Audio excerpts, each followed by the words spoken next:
Hey everybody, here we are on another weekend. The last time we left you, we kind of were halfway putting up some additional raised beds. So now it's another weekend, and of course it's on the colder side here in North Texas. We're kind of getting into the third week of January, which is, days where North Texas will still be cold. Anyways, I wanted to show you what I've got so far because I'm ready to take the next steps. Okay, so what you can see here is that's the raised bed that we're going to put the potatoes in here pretty soon, and that's already kind of done. I just need to level out the dirt. Here you can see there's 2 rows of raised beds, and these are very thin, right? They don't have to be very wide, because what I'm going to do is, if you remember, I took all my frames down that were sitting here, and I'm going to put dirt in here and then put the frames on the inside all along here, and that's going to be for the spring crops when we start to do cucumbers and peas and things that climb, things that vine up. So I used up all my cardboard now.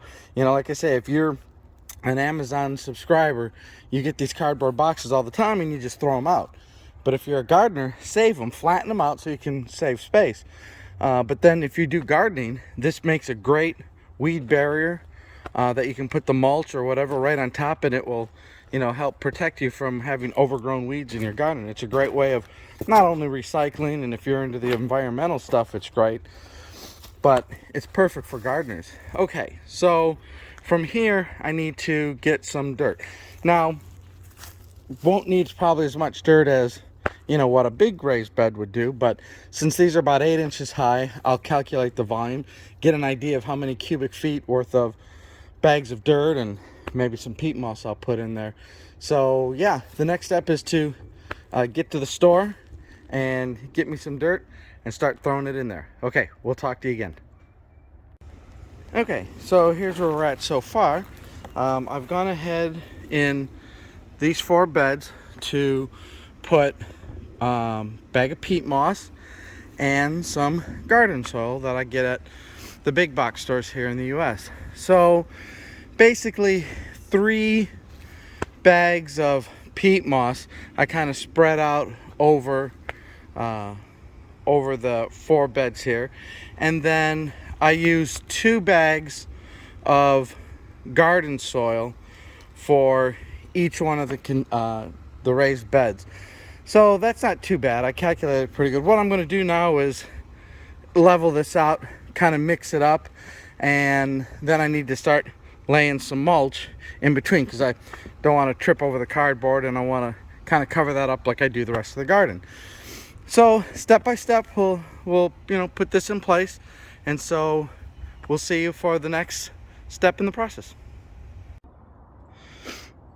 Hey everybody, just to give you a little update of the progress we're making here. So one of the things that I needed to do is, with this first thin bed, is, I'll back this up, putting up my frames again. Now these frames are really easy to make. I'm going to show you a little bit here closer up. So what we have is 10-foot electrical conduit. You can find this at your Lowe's or Home Depot, and it comes in these lengths. And then you just need one on each side and then a crossbar.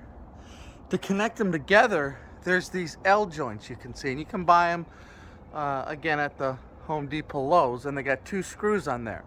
You don't have to drill any holes in here, because if you screw those on, it's tight enough. And then I use this fencing material that, again, you buy at your Home Depot or Lowe's, and you can just cut it to the desired length and then secure it with these twist ties. And so every so many inches, secure it with a twist tie. Now there's 2 kinds of zip ties. There's 2 kinds of zip ties. There's a white plastic and a black plastic. The black plastic is UV protected. It's a little bit stronger and it will last longer. Now, This being North Texas, we have 110-degree weather in the summer in August and September. And then right now, it's kind of cold here in January, where it can get to like the 30s at some of the extremes. So with that bearing in mind, these ties may not last but one season. I've had a couple of them that, as I was bringing them off the old bed and putting them on the new, they just snapped right off because they're so old. But that's okay. You can get some new ones and replace the ones that break off.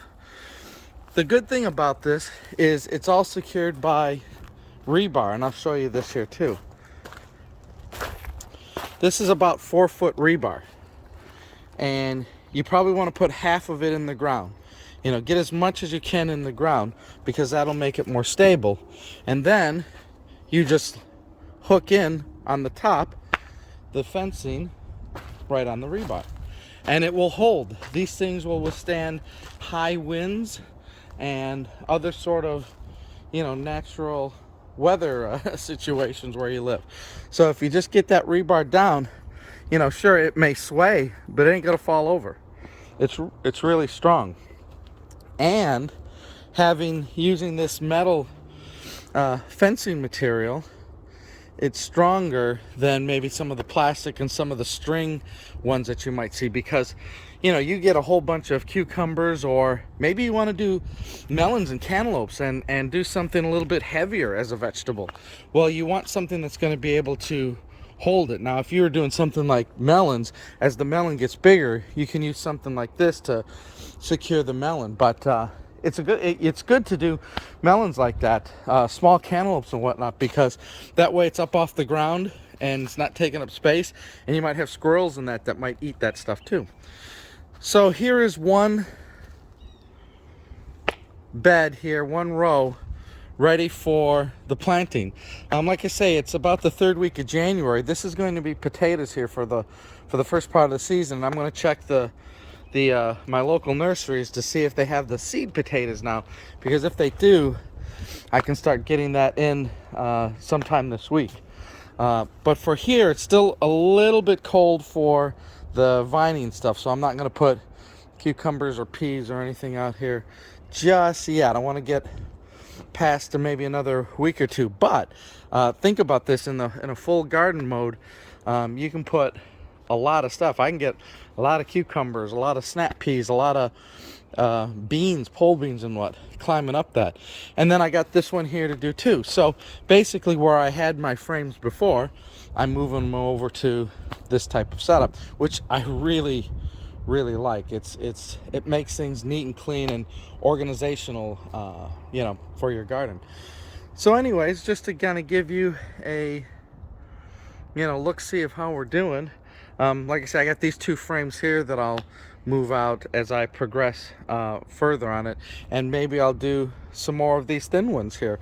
You know, there's lots of area, lots of room, lots of things we can do as I start to move things around like a big shell game. And then, of course, the irrigation is so important here in North Texas because it's so hot and we need to irrigate. I will then move these back into the appropriate position to keep these watered. You could use everything from drip irrigation to small rotors, whatever you feel best fits your you know, climate and stuff like that. So anyways, we will give you more updates as we continue to move forward.